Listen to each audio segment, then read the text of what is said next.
Gerundives are a new type of verbal adjective. Ecce Romani, chapter 59, and Oxford, chapter 51. The forms are very much like a gerund. You have the present stem, nd, and then an ending after that. So you see amandum, capiendum, eundum. Could be gerundives, but they could also be gerunds. The gerundive has a full set of first and second declension endings, as you see down below here. Okay. They have, unlike the gerund, they have amandus, amanda, amandum for masculine, feminine, and neuter. And you decline them all the way down, just like magnus, So there are 30 endings in all, 5 cases, 3 genders, and singular and plural. The basic meaning of the gerundive is future and passive. It means to be verbed. It serves in our synopsis, it places the perfect passive participle, or I'm sorry, the future passive participle. Here, to be verbed, you see, is our meaning. Capiendus would be to be taken, and videndus would be to be seen. They appear in common English as substantives. You see them every day. When you say Amanda, Amanda is a girl or a woman to be loved. The A, of course, indicating feminine there. A memorandum is a thing to be remembered. An agenda are things to be done. A question you might have is, what's the difference between to be loved as a gerundive and to be loved as a passive infinitive? I'll give you details here. The gerundive has a sense of necessity to it, almost a must-be kind of thing. The present passive infinitive is simply used with verbs like to want, or it is necessary, or indirect statements, or things like that. Okay? Quite different.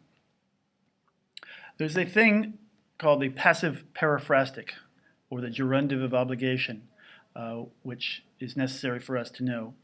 When the gerundive appears with a form of to be, you have this construction. Here again is it conveys a strong sense of necessity or obligation. Puella amanda est would mean the girl is to be loved, and the better translation, in fact, is the girl must be loved. Haec agenda sunt, these things must be done.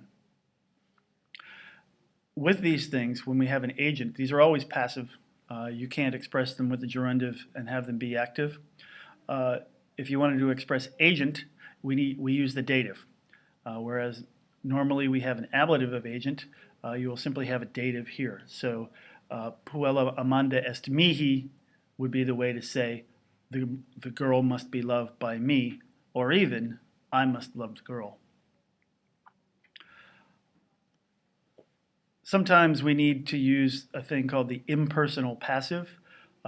There are some verbs that are intransitive. They don't take direct objects, but they still have gerundives.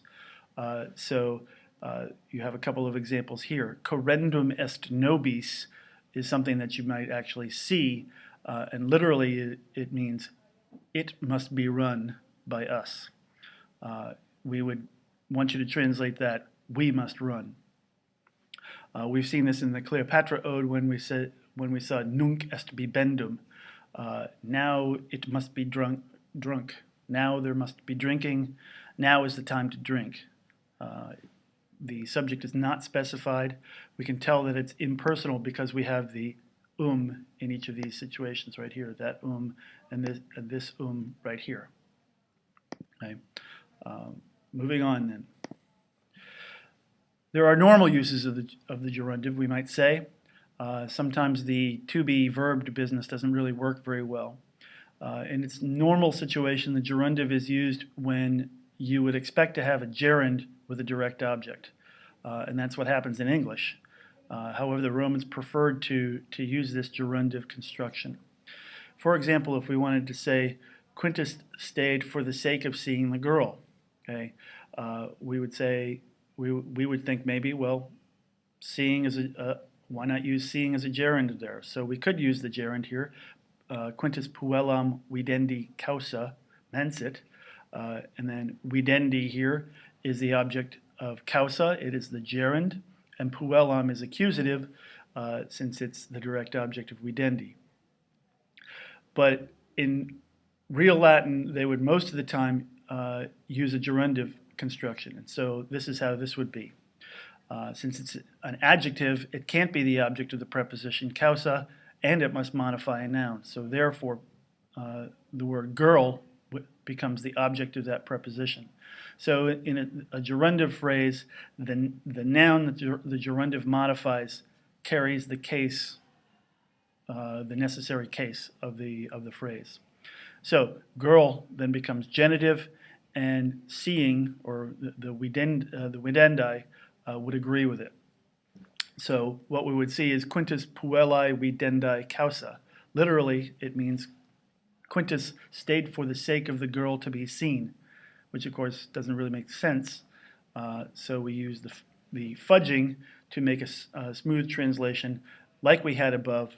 Quintus stayed for the sake of seeing the girl.